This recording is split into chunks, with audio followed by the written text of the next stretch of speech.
Paz do Senhor, queridos, amém? Gostaria que você abrisse a sua Bíblia lá em Mateus capítulo 8, me lembrando sobre uma poderosa nação chamada Estados Unidos da América, uma nação que viveu exatamente aquilo que fala ali em Ageu capítulo 1, uma nação que foi construída baseada nos pilares da palavra do Senhor. Quando ela foi colonizada, quando os primeiros homens começaram a construir aquela nação, havia lá ministros, missionários que fundaram aquela nação baseada na palavra de Deus, homens protestantes. E por isso os Estados Unidos da América se tornaram um país tão extraordinário, tão rico, tão próspero. Muitas vezes a gente ora ao Senhor pedindo para que o Senhor nos abençoe financeiramente, traga prosperidade sobre as nossas vidas. Tudo isso é lícito, o Senhor derrama sobre as nossas vidas a prosperidade. Só que antes de nós pedirmos qualquer tipo de bênção nesse sentido, nós precisamos pedir a presença do Espírito Santo de Deus sobre as nossas vidas, porque o avivamento traz a prosperidade. E os Estados Unidos da América foi um país que viveu o avivamento e por isso foi um país tão rico. Por que eu digo foi? Porque hoje nós sabemos, é um país que vive de aparência. Por quê? Por causa da apostasia, o esfriamento da fé. Um país que buscou o avivamento, onde o Espírito Santo de Deus está, ali a cura, ali a liberdade, ali a prosperidade, ali a bênçãos. Só que quando eles alcançaram tudo isso, o que fizeram? Começaram a se preocupar com os seus interesses particulares. Aí a igreja já não era tão importante, aí já não era tão necessário assim ouvir a palavra do Senhor. Afinal de contas, agora eu tenho negócios para cuidar, agora eu tenho negócios para tratar na minha vida pessoal, na minha vida financeira. Deixamos a igreja a segundo plano. Hoje, nós vimos nos Estados Unidos patrimônios enormes das igrejas que lá tem. Os homens e mulheres são prósperos, os empresários da igreja mantêm a igreja com dízimo, mas na igreja ninguém vai. Na igreja ninguém vai por causa dos seus afazeres. E por que eu estou dizendo isso? Porque nós todos, aqui no Brasil, estamos vivendo um tempo de avivamento. Nos próximos anos, o Brasil será um país onde será sinônimo da presença do Espírito Santo de Deus sobre a nação. E com isso, o que acontece? Prosperidade, meu irmão. O país está crescendo por quê? Porque nunca a palavra do Senhor foi tão pregada como nos últimos tempos. Só que nós precisamos tomar cuidado para não cair no mesmo erro que as grandes nações caíram. A Europa viveu o avivamento, caiu na apostasia e hoje está numa crise financeira terrível. Os Estados Unidos viveu o avivamento, viveu a prosperidade, caiu na apostasia e está entrando numa crise financeira terrível. O Brasil é a bola da vez. O Espírito Santo de Deus está agindo sobre a nossa nação e com isso ele vai trazer para a sua vida prosperidade, vai trazer para a sua vida bênção, vai fazer com que você cresça, mas tudo isso para quê? Para que você continue investindo na obra, para que você continue investindo em almas, para que você entenda, meu irmão e minha irmã, que quando o Senhor te abençoa, Ele te abençoa para você ser um abençoador. Então, que nós não caiamos no mesmo erro que outras nações caíram pelo mundo, que a gente entenda isso e vamos viver o melhor de Deus para nossas vidas em nome de Jesus, amém? Então vamos falar aqui sobre a palavra do Senhor, Mateus capítulo 8, versículo 28, eu me preocupo muito com isso, porque a gente estudando a história, a gente vê que isso é sério, a gente vê, a própria Bíblia está recheada de histórias que servem para quê?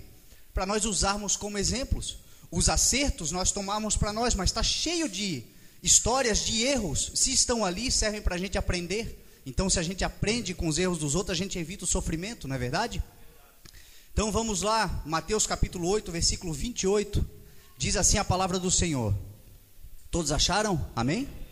Quando ele chegou ao outro lado, a região dos Gadarenos, foram ao seu encontro 2 endemoniados, que vinham dos sepulcros. Eles eram tão violentos que ninguém podia passar por aquele caminho.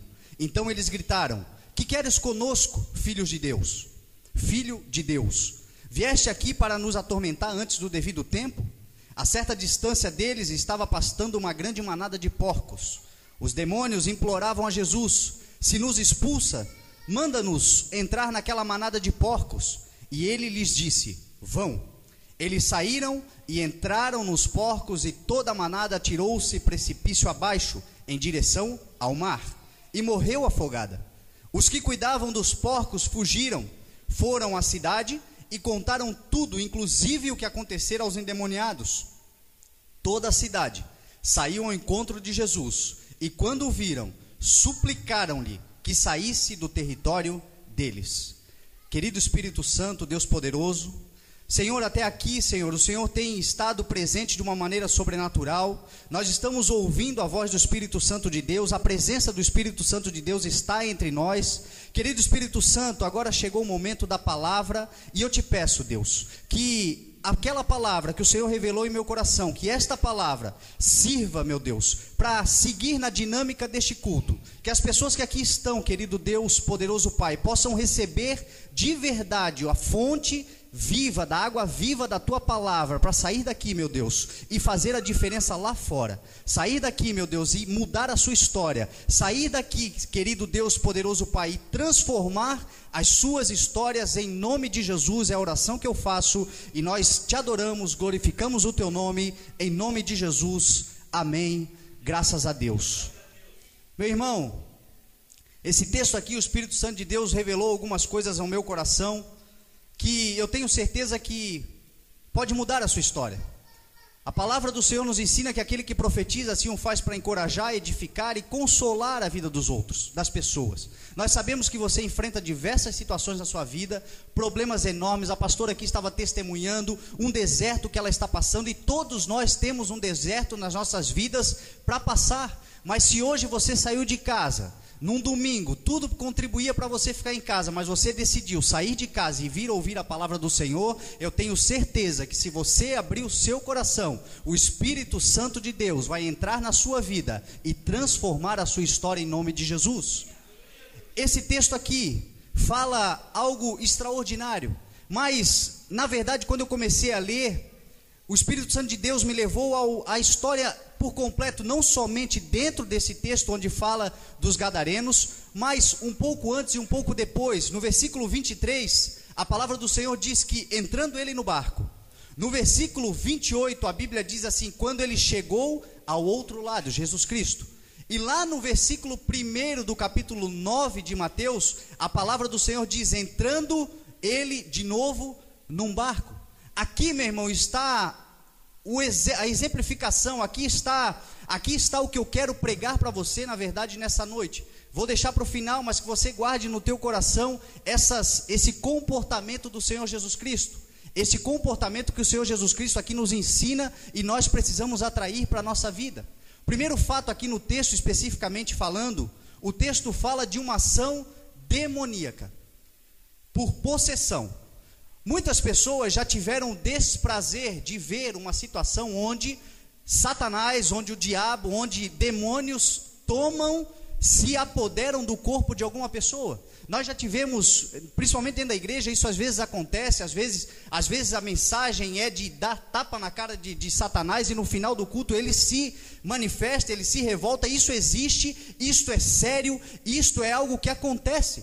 Só que, meu irmão, existem outras situações, que é aquela situação onde nós muitas vezes vivemos, o povo de Deus muitas vezes vive, o povo lá fora vive, que é a situação onde não há a possessão, mas há a opressão.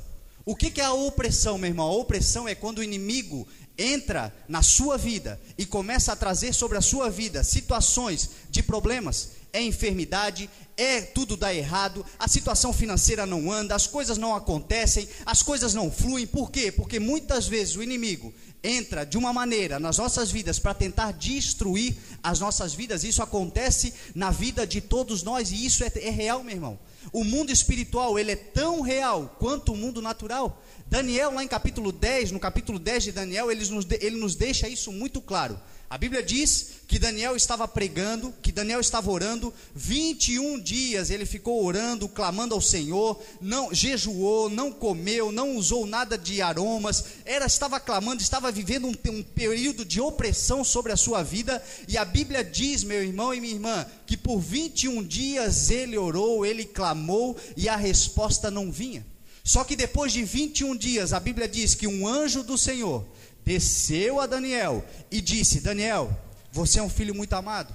A palavra do Senhor diz que naqueles 21 dias, o anjo desceu a ele e disse assim: ó, Daniel, eu quero te dizer o seguinte: no primeiro dia em que você decidiu no seu coração aprender sobre o entendimento da palavra do Senhor e humilhou-se na presença do Senhor, Deus ouviu as suas palavras e eu vim em resposta delas. Mas por que, meu irmão e minha irmã, que levou 21 dias? Porque no mundo espiritual, o tempo inteiro é travado batalhas para tentar destruir a tua vida. Satanás tenta destruir a sua vida o tempo inteiro, e os anjos do Senhor o tempo inteiro, para aqueles que são fiéis, para aqueles que obedecem, para aqueles que se humilham na presença do Senhor, para aqueles que buscam o entendimento da palavra do Senhor, o tempo inteiro, meu irmão e minha irmã, tem anjos do Senhor lutando, peleando para trazer sobre a sua vida a vitória. Tem anjo subindo, tem anjo descendo, trazendo nas suas mãos um pacote de resposta da sua oração.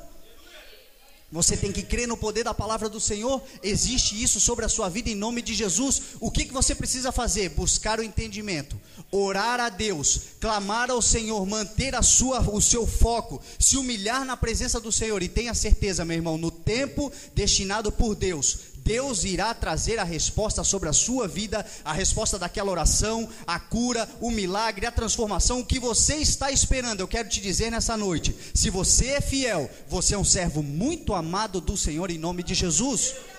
Daniel não era diferente de mim, de você, meu irmão. Se você se humilhar na presença do Senhor, o Senhor está esperando um coração contrito e quebrantado para abençoar em nome de Jesus. Tenha essa certeza sobre a sua vida. E aí a Bíblia diz que Jesus Cristo vem. Jesus Cristo sai do outro lado do mar da Galileia e vai naquela região dos Gadarenos. O texto aqui está nos dizendo, ele atravessa aquele mar exatamente para ir atender aqueles dois homens, para ir libertar a vida daqueles dois homens. Mas por que isso, meu irmão? Por que Jesus Cristo foi para atender, para transformar, para mudar a história daqueles homens? Por quê, meu irmão? Porque Jesus tinha um propósito. Deus só trabalha por propósito. Deus nunca vai trabalhar por causa da tua necessidade. Quem vem à igreja, quem busca o Senhor, quem clama a Deus somente por causa da sua necessidade, nunca passará de um necessitado. Agora, aquele que entende o propósito de Deus para todas as coisas à sua volta, passará pelo fogo, passará pela batalha, passará pelo deserto, mas saberá que lá no final existe uma terra que mana leite e mel. Mas para isso você precisa entender que existe um propósito de Deus para todas as coisas. Qual era o propósito do Senhor Jesus Cristo? Jesus Cristo queria atender, queria que a sua mensagem alcançasse 10 cidades, que era chamada de Decápolis. Gadara era uma cidade que fazia parte de 10 cidades. Jesus Cristo não poderia entrar ali, ele era um judeu, então ele precisava que a sua mensagem fosse chegar lá naquelas cidades. E através de quem que aquela mensagem chegaria? Através daqueles dois gadarenos. Quando o Senhor Jesus Cristo liberta aqueles dois homens sem expressão, aqueles dois homens miseráveis, aqueles dois homens que ninguém olhava para eles, mas quando Jesus Cristo liberta eles, a sua mensagem chega lá naquela cidade. Por isso, meu irmão, não interessa como você se vê, não interessa quem você pensa que você é, não interessa o que as pessoas falam de você, como a sociedade te vê. Se você entender o propósito de Deus para a sua vida, o Senhor vai te usar para fazer uma obra tão grande que os seus olhos não podem alcançar. É o que diz a palavra do Senhor. Foi o que aconteceu com esses dois homens aqui, e Jesus Cristo age assim, Deus age assim. Se você for olhar a palavra do Senhor, você vai ver que para fazer grandes coisas, Deus nunca usou muita gente. Deus sempre usou 1, 2 homens, usou uma mulher, sempre usou pouca gente para realizar uma grande obra. Pega a história, por exemplo, de Lázaro. Lázaro talvez foi o maior milagre que Jesus Cristo realizou nessa terra, porque ele curou muitos coxos, ele libertou muitos cativos, ele curou cegos, ele fez uma obra maravilhosa. Mas Lázaro estava morto já fazia 4 dias. Lázaro estava já apodrecendo dentro daquela cova. E quando o Senhor Jesus Cristo libertou Lázaro, quando Jesus Cristo ressuscitou Lázaro, ele fez isso por quê? Por causa da necessidade de Marta e Maria? Não. Jesus Cristo fez isso por causa de um propósito. Se você olhar a história, você vai ver que alguém anuncia para Jesus Cristo, os discípulos anunciam que Lázaro estava doente, e Jesus Cristo diz assim: não, essa morte, essa doença não é para a morte, mas é para glorificar o nome de Deus, para que o Filho de Deus, o Filho do homem, seja glorificado nessa terra. Jesus Cristo tinha um propósito claro em deixar com que Lázaro vivesse aquela situação, para depois ir lá e realizar aquele milagre. A palavra de Deus diz que Lázaro morava em Betânia. A Betânia ficava a cerca de 3 quilômetros de Jerusalém. Se você abrir aí em João 12, você vai ver a história. Betânia ficava a cerca de 3 quilômetros de Jerusalém. A Bíblia diz que quando Jesus Cristo chegou lá, quando Jesus Cristo ressuscitou Lázaro, Jesus Cristo ressuscitou Lázaro para que a palavra de Deus se cumprisse. A Bíblia diz que, a palavra de Deus diz que, lá em João capítulo 12, lá no versículo 17, se eu não me engano, a Bíblia diz que a multidão clamava a Deus quando Jesus Cristo entrava, porque o que Jesus Cristo precisava fazer quando ele ressuscitou Lázaro era fazer a entrada triunfal de Jerusalém, para não perder a linha de raciocínio. Ele precisava entrar em Jerusalém na entrada triunfal, e para isso precisava de uma grande multidão, é o que diz a palavra do Senhor. A Bíblia diz que quando Jesus Cristo entrou em Jerusalém, a grande multidão gritava: Hosana, bem-aventurado, bendito é aquele que vem em nome do Senhor. E a Bíblia também diz que ele veio montado num jumentinho. Era a palavra de Deus que precisava se cumprir. Como, meu irmão? A palavra de Deus lá em Zacarias 9:9 diz que ele precisava entrar montado num jumentinho, porque Zacarias profetizou isso. Lá no Salmo 118, versículo 25, 26, 27 diz, profetizaram que ele haveria de entrar com a multidão gritando. E quem era a multidão que gritou, a multidão que acompanhou, a multidão que estava fazendo parte daquele cortejo na entrada triunfal? Era aquela multidão que viu Jesus Cristo ressuscitar Lázaro. Foi a mesma multidão. Em João capítulo 12 a Bíblia diz que era a mesma multidão. Ou seja, meu irmão, tem doenças, tem fatos, tem momentos na sua vida que acontecem não para a morte, não para a destruição, mas para que o nome de Deus seja glorificado através da sua vida. Tem muita gente que pensa que está morto, e na verdade até mesmo está morto espiritualmente, está enterrando o chamado, está enterrando o ministério, está enterrando os propósitos de Deus, está enterrando tudo que o Senhor realizou na sua vida. Mas hoje o Senhor Jesus Cristo está dizendo para você: ei, sai daí onde você está, vem para fora, porque eu, o Senhor Jesus Cristo, estou te dando vida em abundância. Jesus Cristo quer fazer com você aquilo que realizou na vida de Lázaro, mas para quê? Para realizar um propósito muito maior do que simplesmente te abençoar. Você é uma fonte de recursos para o reino de Deus, você é um instrumento na mão de Deus para fazer uma grande obra em nome de Jesus. Não enterra o teu chamado, não enterra o teu ministério, não enterra aquilo que o Senhor tem te dado. Reconheça, meu irmão e minha irmã, que o Senhor Jesus Cristo quer muitas vezes ressuscitar aquilo que está dentro de você, para trazer vida, para fazer você crescer, para fazer o nome dele ser glorificado através da sua vida. Tantas histórias. Aquela mulher samaritana, a Bíblia diz que aquela mulher lá em João 4 vem andando rumo ao poço, e quando ela chega no poço, quem é que está esperando ela? Jesus Cristo. No capítulo 4 de João, no versículo 4, a Bíblia diz que era necessário que Jesus Cristo passasse por lá. Por quê? Propósito.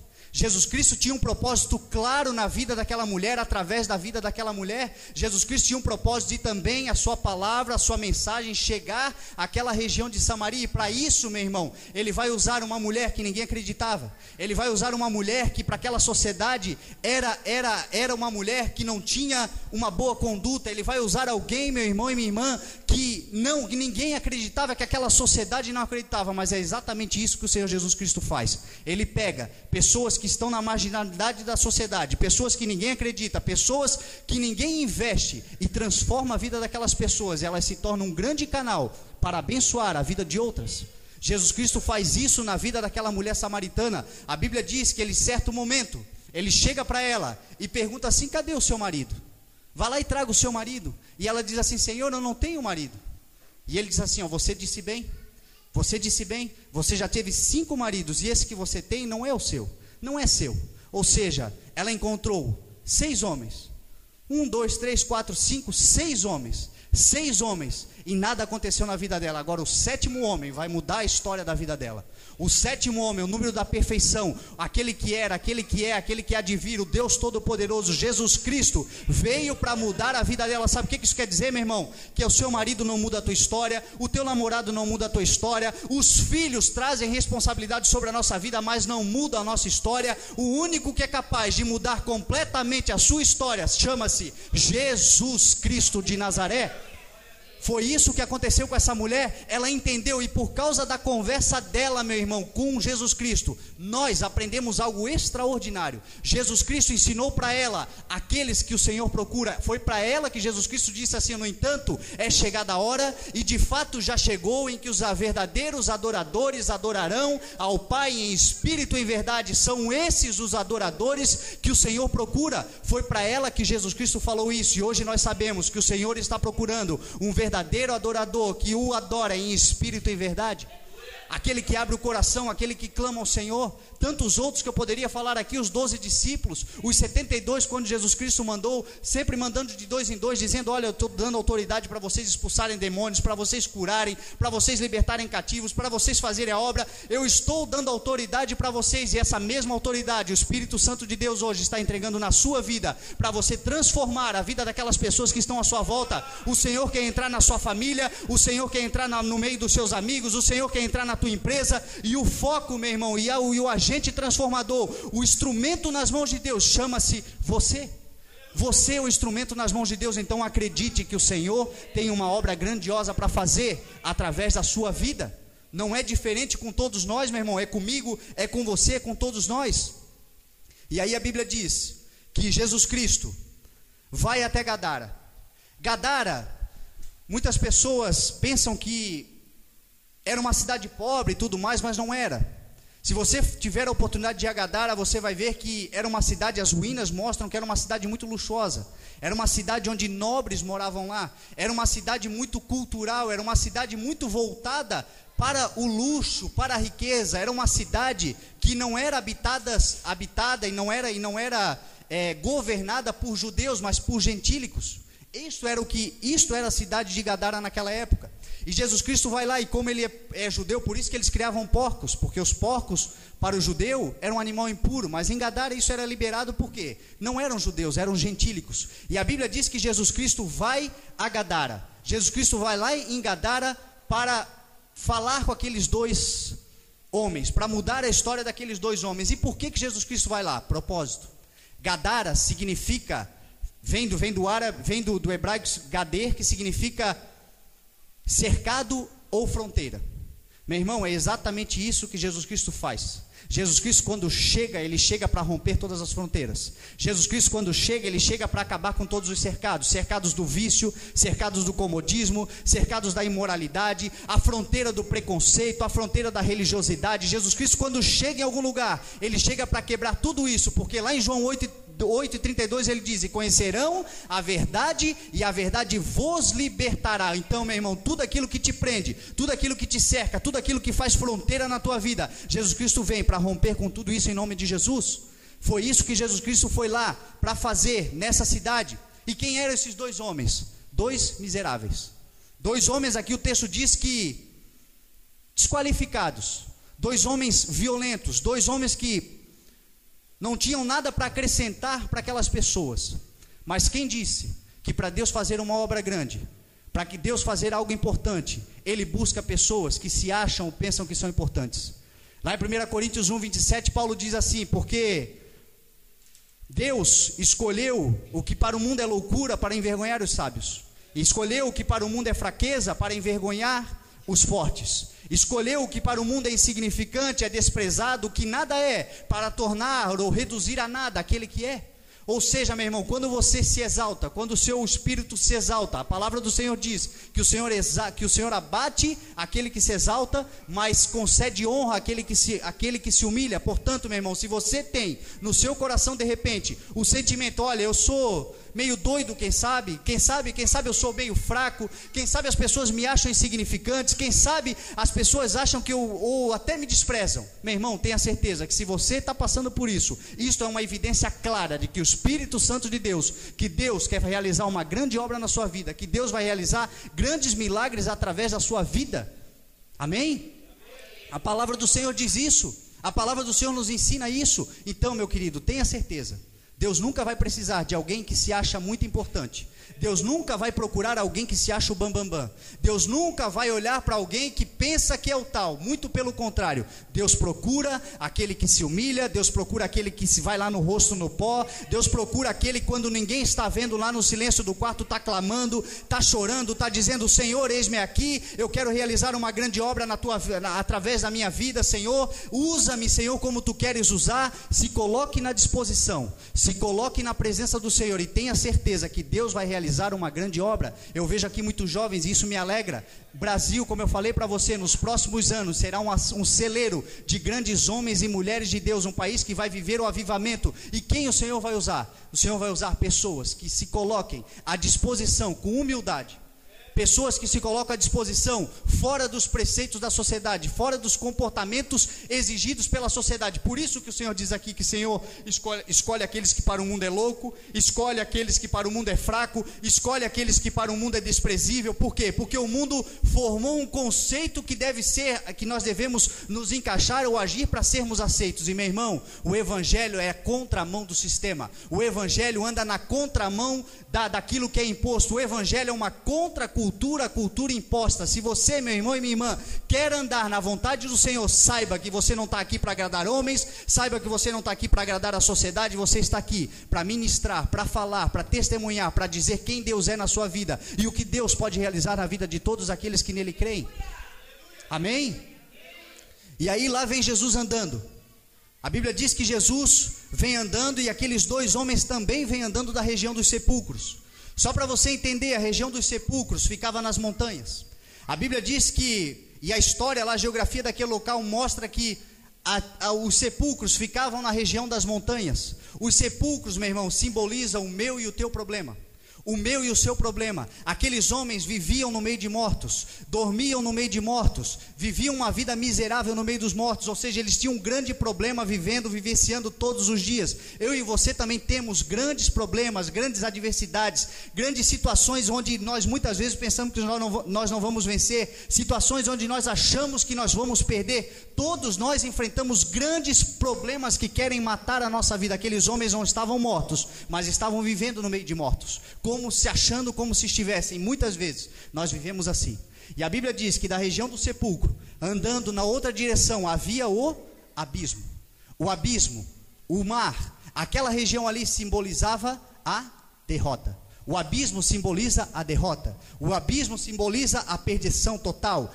O abismo significa que não tem mais jeito para a sua vida. Mas a Bíblia conta que entre o problema e entre o abismo, quem estava ali?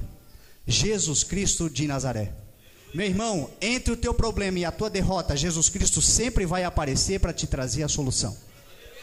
Nunca se desespere, porque é exatamente isso que acontece. A Bíblia diz que eles vinham da região dos sepulcros, provavelmente no caminho em direção àqueles abismos. Mas a Bíblia diz que no meio do caminho eles encontraram Jesus Cristo de Nazaré, e a vida deles vai mudar. A história deles vai mudar porque eles encontraram Jesus Cristo. E quem encontra Jesus Cristo, meu irmão, não fica mais a mesma pessoa. Quem encontra com Jesus Cristo transforma a sua história. Quem encontra com Jesus Cristo descobre a cura. Quem encontra com Jesus Cristo descobre a salvação, descobre o livramento. Esses homens aqui vão descobrir tudo isso porque encontraram entre o seu problema e a perdição Jesus Cristo de Nazaré. Você crê que entre o teu problema e a perdição, Jesus Cristo vai libertar a tua história, vai libertar a tua vida, vai transformar o seu ser? Você crê nisso em nome de Jesus? Glória a Deus. E aí a Bíblia diz aqui que os demônios imploravam a Jesus: se nos expulsa, manda-nos entrar naquela manada de porcos. Existem canções dentro da igreja, às vezes a gente tem que tomar cuidado para cantar, porque são verdadeiras heresias. Existe uma canção que diz que Deus manda os anjos falham, Deus manda arcanjo, querubim, todo mundo falha, e aí Deus tem que levantar do seu trono para poder tratar com Satanás, porque todo mundo falhou e Deus tem que tratar. Meu irmão, a Bíblia nos mostra que Satanás, que o diabo, que o inimigo das nossas almas nunca foi páreo para Deus, nunca foi adversário para Deus, muito pelo contrário. A Bíblia diz lá em 1 Pedro 5, ela diz assim: sede sóbrios e vigiais, porque o diabo é o vosso adversário, que anda como um leão bramando, procurando a quem possa tragar, ao derredor como um leão bramando. O diabo não é adversário de Deus, o diabo não é páreo para Deus, o diabo não é nada para Deus. Agora o diabo, meu irmão e minha irmã, é o nosso adversário, e isso nós temos que entender. A Bíblia diz isso, e o Senhor Jesus Cristo nos ensina isso. A Bíblia diz que certa vez, quando ele mandou os 72 discípulos, como eu estava falando para você, eles foram, e quando eles voltaram todos animados, dizendo o seguinte: olha, nós libertamos, nós curamos, até os demônios se submeteram com a nossa autoridade. E o Senhor Jesus Cristo olha para ele e diz assim: eu vi Satanás caindo como um relâmpago dos céus. E portanto, meus queridos, vocês não se alegrem porque os demônios se submetem a você, mas vocês se alegrem porque o nome de vocês está escrito no livro da vida. Meu irmão, o que liberta a tua vida, o que te garante a solução, o que te garante uma vida plena, o que te garante a cobertura, o que te garante viver dentro dessa vida que nós estamos passando, protegidos por Deus, é o seu nome, está escrito no livro da vida. Portanto, meu irmão e minha irmã, leve a sério o propósito de Deus na sua vida, leve a sério a obra do Senhor na tua vida, leve a sério o livramento que o Senhor até aqui te deu sobre a sua vida, leve a sério, meu irmão, porque enquanto o seu nome estiver escrito no livro da vida, a sua cobertura está garantida em nome de Jesus. É o sangue do Cordeiro precioso sobre as nossas vidas que nos faz vencer, que nos faz alcançar e que nos faz ter liberdade, meu irmão, e condições de andar com a cabeça erguida, sem medo de nada, em nome de Jesus. É o que diz a palavra do Senhor. E aí a Bíblia aqui diz que havia os criadores de porcos. Aqui é uma parte muito interessante. Os criadores de porcos. Porcos, como eu falei para você, eram animais impuros para os judeus. Os judeus não se misturavam com porcos. Os judeus não andavam com quem criava porcos, porque aqueles que criavam porcos logo se assemelhavam à impureza, à sujeira daqueles animais. A Bíblia conta que na parábola do filho pródigo, o pior momento, o pior estágio daquele moço qual foi? Foi quando ele estava no meio de porcos, comendo com porcos, dormindo com porcos, sonhando com porcos. A Bíblia diz que ele desejava comer a comida dos porcos, uma verdadeira porcaria a vida dele. É o que a Bíblia diz. E a Bíblia diz que naquele momento ele se levantou, ele se lembrou do pai e voltou para o Senhor. A Bíblia diz que ele voltou para o seu pai. A Bíblia diz que ele mudou a sua história. Ou seja, porcos eram animais impuros. E quem eram esses criadores de porcos? Quem eram esses homens que estavam criando esses porcos, cuidando desses porcos? O Espírito Santo de Deus colocou algo no meu coração. Esses homens eram aqueles homens ou aquelas pessoas que nas nossas vidas sempre estão perto demais para bisbilhotar, mas longe demais para te ajudar. Quantas pessoas que muitas vezes estão nas nossas vidas próximos demais para falar mal de você, próximos demais para apontar o dedo para você, próximos demais para dizer que você está pecando, próximos demais para dizer que você está errado, mas para te estender a mão e para te auxiliar, eles sempre estão longe demais. São os criadores de porcos. São esses homens aqui estavam vendo tudo o que estava acontecendo com aqueles dois. Durante todo aquele tempo, eles sempre souberam como é que era a vida daqueles dois, sabiam da história daqueles dois. A Bíblia diz que eles viam tudo o que acontecia, mas nunca, absolutamente nunca, fizeram nada para tentar auxiliar ou transformar a vida daqueles dois de alguma forma. Estes eram estes homens. E a Bíblia diz, meu irmão, que pessoas que agem dessa forma precisam tomar cuidado, porque senão, quem sabe, o problema de você hoje, o seu problema hoje, pode ser o problema dessa pessoa amanhã.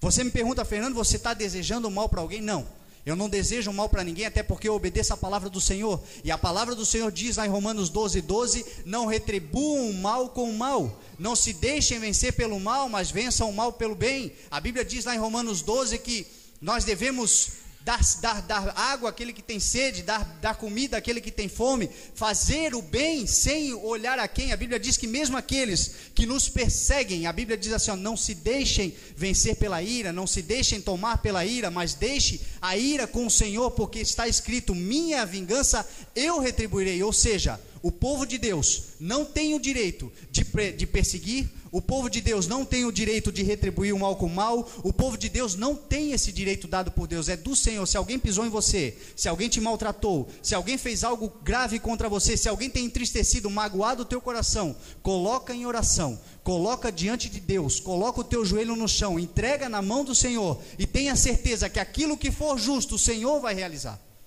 Isso é o que diz a palavra do Senhor. Nós não temos o direito, só que a palavra do Senhor também diz, lá em Tiago, capítulo 4, verso 17, pensem bem nisto: aquele que sabe que deve fazer o bem e não faz, comete pecado. Era o caso desses dois homens aqui, é o nosso caso muitas vezes. A Bíblia diz que aquele que afirma que não tem pecado faz de Deus um mentiroso, porque todos nós falhamos. Quantas coisas você sabe que deveria fazer e não faz?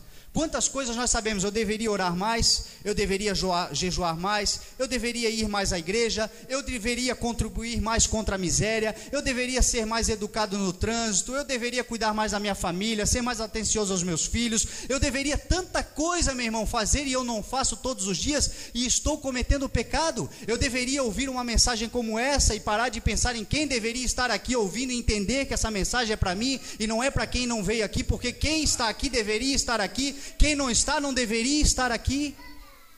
É isso que o Senhor nos ensina, tantas coisas que nós deveríamos fazer e nós não fazemos muitas vezes e estamos pecando.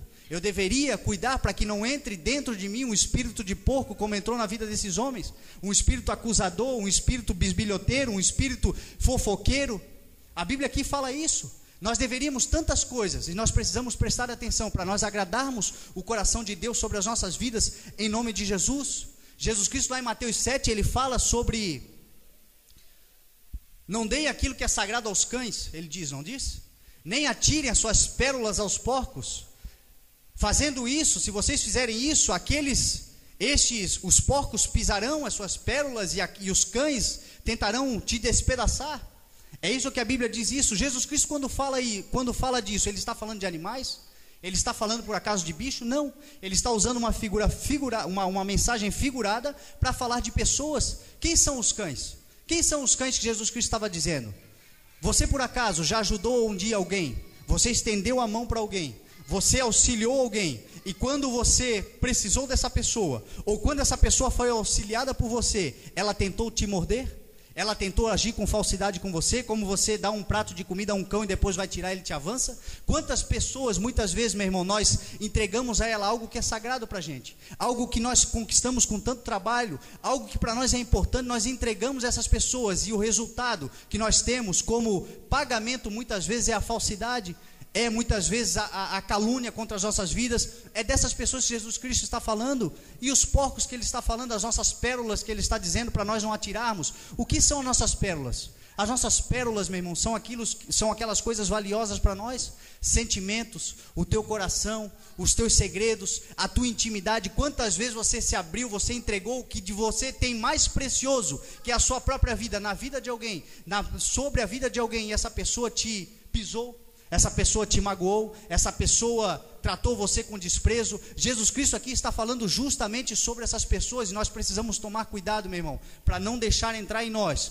o mesmo espírito que entrou na vida desses homens, um espírito bisbilhoteiro, um espírito fofoqueiro. Esses homens vão enfrentar um grave problema por causa disso. A Bíblia diz que os espíritos imundos, quando saíram da vida daqueles homens, entraram na vida dos porcos, entraram na vida do sustento daqueles homens, entraram na vida daqueles porcos, e aqueles porcos se jogaram no fundo do mar.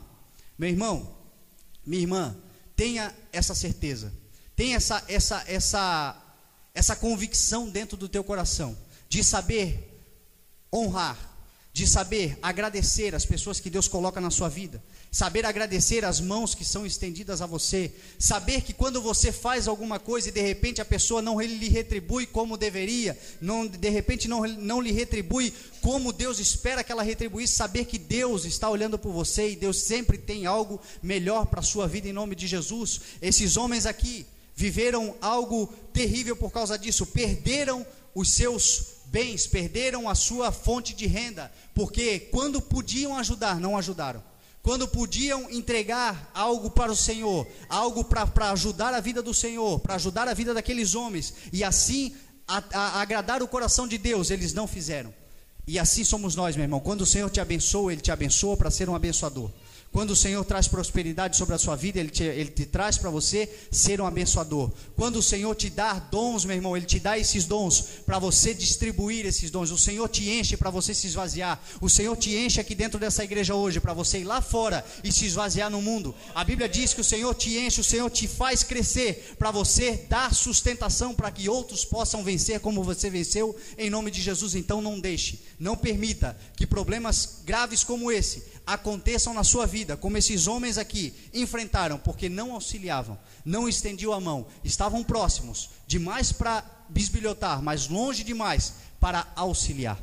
E o mais interessante, meu irmão, é que o texto diz que essas mesmas pessoas que não ajudaram, que não influenciaram, que não contribuíram em nada na vida daqueles dois homens, foram as mesmas pessoas que foram usadas para divulgar, para dizer, para falar o que aconteceu na vida daquelas pessoas, daqueles dois homens, para levar o testemunho de fé, de mudança de vida daqueles dois homens. Ou seja, essas pessoas que hoje não acreditam em você, que pisam em você, que amarguram o seu coração, são as mesmas pessoas que lá fora um dia vão reconhecer Deus na sua vida. São as mesmas pessoas que lá fora um dia vão olhar para você e vão dizer assim: olha, verdadeiramente Jesus Cristo mudou a vida daquela pessoa, Jesus Cristo mudou a história daquela pessoa, porque a sua conduta, às vezes a sua voz não pode falar, às vezes às vezes você não pode abrir a sua boca, às vezes você não pode dizer nada, mas a sua conduta fala por você, o que diz a palavra do Senhor. O seu testemunho tem que falar por você, é o seu testemunho que vai à sua frente, às vezes muito mais forte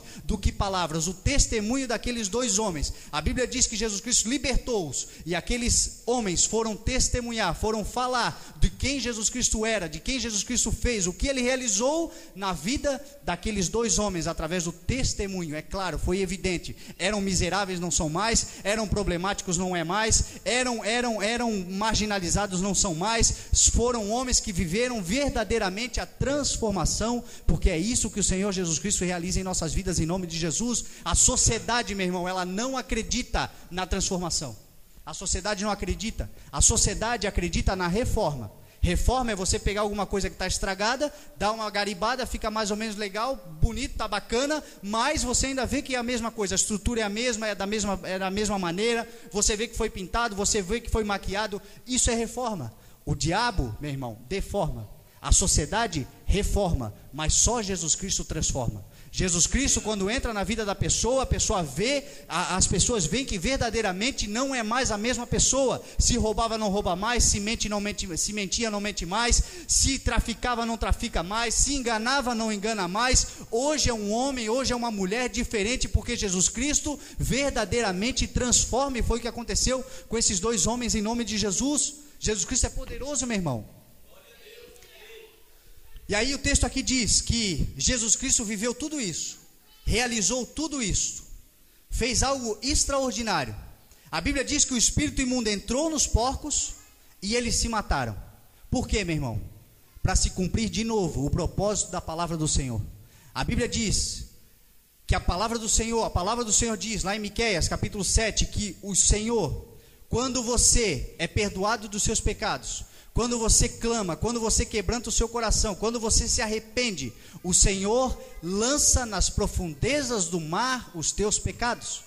Muitas vezes, meu irmão e minha irmã, você não se perdoa. O diabo vai sempre ficar te acusando do teu passado, sempre tentar ficar enfiando o dedo na ferida, sempre tentar te trazer para o teu passado, porque quando ele te traz para o teu passado, ele faz com que você fique imóvel como o seu passado está. Mas a palavra do Senhor diz que quando o Senhor Jesus Cristo te perdoa, quando nós reconhecemos, Ele lança na profundeza do mar os nossos pecados. É isso que diz a palavra do Senhor. O teu erro, a tua falha, o teu estado de miséria, tudo aquilo que você viveu no passado está lançado nas profundezas do mar, quando você reconhece e se coloca na presença do Senhor. É o que diz a palavra do Senhor lá em Miqueias 7,19, e é comprovado aqui: os espíritos imundos entram, todo o pecado daqueles dois, todas as falhas daqueles dois, toda a vida que eles levavam errante pelo caminho, a Bíblia diz que tudo aquilo saiu da vida deles e foi se lançar ao mar. Portanto, meu irmão, esqueça das suas falhas, esqueça dos teus erros, olha para frente, olha para aquilo que o Senhor realizou na tua vida, olha para o que Deus fez até aqui nesse momento na sua vida, tenha certeza que o Senhor te deu autoridade para te governar o teu presente. Viva hoje uma transformação de vida, viva hoje um reconhecimento daquilo que você precisa mudar, viva hoje, meu irmão e minha irmã, aquilo que o Senhor te deu para você viver, porque você vai construir uma história muito melhor sobre a sua vida em nome de Jesus. Tenha certeza disso. E aí a Bíblia diz que Jesus fez tudo isso, realizou o milagre, foi algo extraordinário. Eu fico imaginando Jesus Cristo realizando aquele milagre, aqueles homens vendo isso, aquela cidade toda polvorosa, aquela cidade toda vendo o que Jesus Cristo realizou, sabendo quem eram aqueles dois homens, sabendo que eles não tinham nada na vida, que eles não tinham condições de chegar a lugar nenhum se não fosse um milagre. O milagre aconteceu, os homens tomaram a consciência, os homens se transformaram. E a Bíblia diz que quando a sociedade veio, quando toda aquela comunidade veio, quando aquelas pessoas chegaram na presença do Senhor Jesus, o que eles fizeram? Glorificaram o nome do Senhor, honraram o nome do Senhor, disseram: Senhor Jesus, vejo que Tu és Deus Todo-Poderoso, vejo que Tu és o Filho de Davi. Foi isso que eles fizeram? Não, meu irmão. A Bíblia diz que o que eles fizeram foi mandar que Jesus Cristo saísse da terra deles. Sabe o que isso quer dizer, meu irmão? Que tem muita gente que vê a ação de Deus na tua vida, tem muita gente que reconhece a ação de Deus na sua vida, tem muita gente que sabe que o Senhor Jesus Cristo transforma a vida das pessoas, conhece a palavra de Deus, viu o poder da palavra do Senhor, mas os seus afazeres, o seu dia a dia, os seus compromissos, os seus negócios muitas vezes são contrários àquilo que diz a palavra do Senhor, e eles preferem ficar com seus prazeres da carne, preferem ficar com seus valores pervertidos dessa sociedade, com os princípios que aprenderam lá no mundo, preferem ficar com tudo isso, a abrir mão disso e servir ao Senhor. Tem muita gente, meu irmão, que não vai alcançar a vitória, tem muita gente pedalando nessa vida, tem muita gente sofrendo na vida, porque conhece a palavra, sabe o que Deus tem preparado para ele, sabe o propósito de Deus na sua vida, sabe que o Senhor Jesus Cristo tem algo extraordinário para fazer na sua vida, mas são aquela terra que o próprio Jesus Cristo diz que é a semente semeada entre espinhos, o prazer da carne, o prazer momentâneo, a vida problemática lá da rua, pensa só em dinheiro, pensa só nos negócios, pensa só em como fazer isso, fazer aquilo, e se esquece, meu irmão e minha irmã, que o Senhor nos ensina que só existe um local que Ele pode ocupar na nossa vida, e se não for esse lugar que Ele ocupar na sua vida, Ele não vai ocupar mais nenhum lugar. Esse lugar se chama o primeiro. Ou você coloca em primeiro lugar o reino de Deus e a sua justiça, e crê que todas as coisas que te faz falta lhe serão acrescentadas, ou o Senhor não vai fazer a obra que Ele tem para fazer na sua vida. Entenda isso. Esses homens não entenderam, esses homens viram o milagre, mas mandaram Jesus Cristo embora, mandaram Jesus Cristo sair daquele local, mandaram Jesus Cristo sair daquela situação. Meu irmão, tenha esse reconhecimento no seu coração, saiba que o Senhor Jesus Cristo quer realizar uma obra maravilhosa na sua vida. Saiba que o Senhor Jesus Cristo quer realizar algo extraordinário na sua vida. Mas saiba, meu irmão, tenha convicção de que para isso acontecer, talvez existem situações, fatos, realidade que você está vivendo que precisa ser transformada. E aí está a atitude de fé. Aí está o firme fundamento das coisas que se esperam e a prova daquilo que não se vê. Aí está de fato aquilo que a fé significa. A palavra do Senhor diz que fé vem do fide, significa do latim, que significa fidelidade. Fidelidade a quê, meu irmão? Fidelidade ao que Deus diz, fidelidade ao que está escrito, fidelidade aqui ao comportamento que o Senhor espera de nós. E tendo a certeza de que quando você vive essa fidelidade, o Senhor não vai deixar você passar fome, o Senhor não vai deixar você passar necessidade, o Senhor vai cuidar dos seus filhos, o Senhor vai cuidar da tua família, o Senhor vai cuidar dos teus negócios, o Senhor vai cuidar daquilo que você ama, porque você em primeiro lugar colocou o Senhor na sua vida e creu que o Senhor é poderoso para realizar a obra. Tenha certeza disso, tenha convicção disso. E aí, meu irmão, para chegar aqui no final, sobre o que eu falei para você, lembra que eu falei para você que no versículo 23, Jesus Cristo mostra algo extraordinário, no capítulo 8 e lá no versículo 1, tudo isso vai mostrando. Vou ler aqui para você de novo. O versículo 1 diz, o versículo 23 diz: entrando ele no barco, seus discípulos o seguiram. No versículo 28, quando ele chegou ao outro lado, a região dos Gadarenos. E no versículo 1 do capítulo 9, a Bíblia diz: entrando, Jesus de novo num barco. Meu irmão, a Bíblia diz que Jesus Cristo tinha um propósito. Tudo que Deus faz é por propósito. Deus não faz nada pela necessidade. Deus não vai te abençoar porque você tem necessidade. Deus não vai te prosperar porque você tem necessidade. Deus não vai te curar porque você tem uma necessidade. Mas Ele vai fazer tudo isso porque Ele tem um propósito de, através disso, realizar algo muito maior. É isso que o Senhor faz. E aí a Bíblia diz que Jesus Cristo cruzou aquele mar. Naquele mar Ele enfrentou uma tempestade terrível. Você vai ver que os versículos anteriores é aquela situação da tempestade que Jesus Cristo manda acalmar o mar. Enfrentou uma tribulação. Talvez você esteja enfrentando uma tempestade na sua vida. Talvez você esteja enfrentando momentos que parece que o teu barco vai virar. Jesus Cristo enfrentou aquele momento. Jesus Cristo passou por aquilo ali para chegar nos Gadarenos. A Bíblia diz que Ele realizou aquela obra. Só Jesus Cristo pôde entrar naquele caminho. A Bíblia diz que muitos tentavam e não conseguiam porque eles eram violentos, mas Jesus Cristo entrou ali porque existem momentos que é só Jesus mesmo na nossa vida. Não é o pai, não é a mãe, não é os negócios, não é a sociedade, não é a família, não é nada. É só Jesus que pode realizar, e você precisa reconhecer isso. Jesus enfrentou aquilo ali, e a Bíblia diz que Jesus Cristo também foi, depois que saiu dali, cruzou de novo o mar da Galileia. E quando Ele foi, cruzou o mar da Galileia, chegando lá, a primeira coisa que Ele faz é curar um paralítico. Por que tudo isso, meu irmão? Por que Jesus Cristo fez tudo isso? Porque Jesus Cristo estava ensinando algo muito poderoso para mim e para você. Abre a tua Bíblia, lá em Isaías, capítulo 61, para nós encerrarmos e para você entender o que eu quero dizer para você. Isaías, capítulo 61, verso 1, você achou? Olha o que diz a palavra do Senhor. O Espírito do Soberano, o Senhor, está sobre mim, porque o Senhor ungiu-me para levar boas notícias aos pobres, enviou-me para cuidar dos que estão com o coração quebrantado, anunciar liberdade aos cativos e libertação das trevas aos prisioneiros. Aqui é uma profecia de Isaías, falando acerca da vinda do Senhor Jesus Cristo. O que o Senhor Jesus Cristo estava nos ensinando aqui para mim e para você nessa noite, meu irmão? Está ensinando para mim e para você nessa noite algo chamado compromisso. O Espírito Santo de Deus, meu irmão, é para quem quer compromisso. A cura é para quem busca o compromisso. A salvação é para quem tem compromisso. A libertação é para quem tem compromisso. A vida com Deus é para quem tem compromisso. Quem não tem compromisso não vai alcançar as maravilhas do Senhor. Quem não tem compromisso não vai alcançar a bênção. Quem não tem compromisso não vai enxergar o milagre. Tudo isso, meu irmão, Jesus Cristo realizou e nos ensina mostrando: o Espírito do soberano do Senhor está sobre mim, porque o Senhor ungiu-me para levar as boas notícias. Ou seja, compromisso. Compromisso gera unção. A Bíblia aqui está nos ensinando que o teu compromisso com Deus gera unção sobre a sua vida. O teu compromisso com Deus vai trazer a cura. O teu compromisso com Deus vai fazer com que a libertação venha. O teu compromisso com Deus vai fazer com que o teu filho saia das drogas. O teu compromisso com Deus vai fazer com que os teus negócios sejam destravados. É o teu compromisso. Por isso, meu irmão, nessa noite eu quero orar com você. Orar com você que quer fazer um compromisso com Deus. Esta mensagem que eu preguei foi uma mensagem cristocêntrica.